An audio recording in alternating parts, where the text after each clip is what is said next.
লক্ষ্মণ, কে কে আমাকে এত রাত্রে ডাকে? লক্ষ্মণ, কার এত বড় সাহস? দরজা খুলে দেখো, আমি তোমার স্বামী। না, কিছুতেই হতে পারে না। আমার স্বামী গেছে 12 বছরের জন্য বাণিজ্যে। কে না কে এসে বলছে আমার স্বামী। হে প্রভু, এখন আমি কি করব? লক্ষ্মণ তো আমার কথা শুনছে না, তাহলে আমি কি করব? তোমার নাম স্মরণ করে দরজায় দিব হাত, লোহার দরজা ভেঙে হয়ে যাক চুরমার।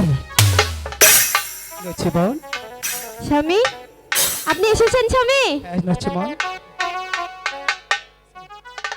স্বামী, আপনি আমার বাসা ঘরে এসেছেন?